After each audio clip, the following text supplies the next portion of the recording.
Hi guys, ito pala ang itsura dito pag mga 1 AM na. So, lumabas lang ako sa apartment and I wanted to buy something to drink for myself. Tubig, tsaka kape. My delivery truck. Just get myself something to drink. Let's go.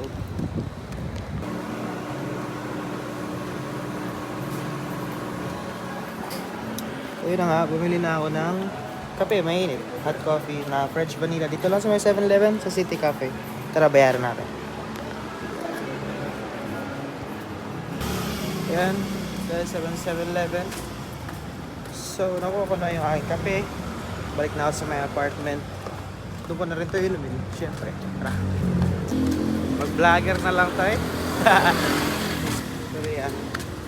It's already 1:20 in the morning. And I just went 7-Eleven, grabbed some drinks, water na Nature Spring yung pH 9 para daw hindi acidic. Tas kape naman, acidic din. Kaya, ewan ko ba? Ano nangyari sa buhay ko? Tara. And dito pala ako naka-apartment guys. Actually bed spacer lang. And walang elevator. Sa 5th floor ako natira kaya akit tayo sa hagdan. Daily ano to? Daily means of ay, may mga tulog na. Second floor. All the way up. Hingal guys, dito na kasi ako. Hingal guys. Dito na kasi ako sa 5th floor. Ayan na. Mga room number. Sa may room number. And 501. 502, 503. So makitambay muna tayo dito.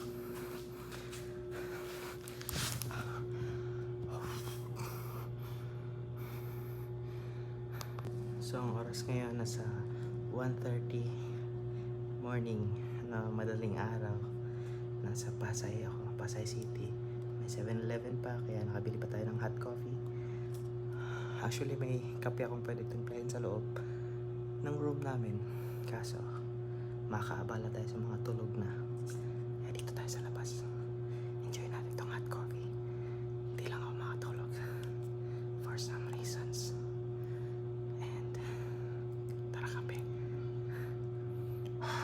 Hingal guys, umakyat ako ng hagdan.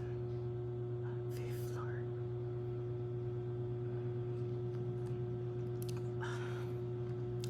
Paita. Ito yung French vanilla ng 7-Eleven City Cafe.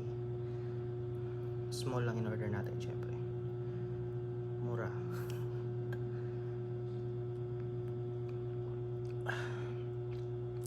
So yun lang guys.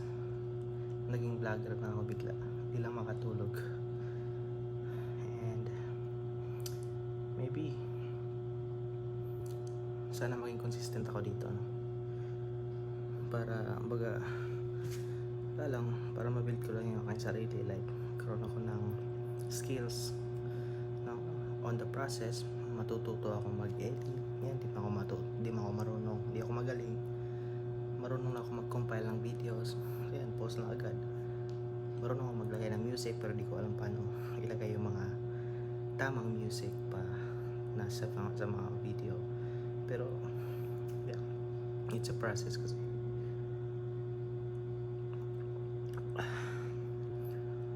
pawisan na ako guys. Eto, mayroon ako ditong tubig. Ayan o, pH 9 ng Nature Spring. Thank you Lord. Alam niyo sa buhay. Pasalamat din tayo pasalamat tayo sa Panginoon kahit sa mga pangyayaring hindi natin inaasahan or hindi natin ini-expect. You know, hindi ko pa muna masabi, hindi ko pa muna ma-share kung anong nangyari sa akin.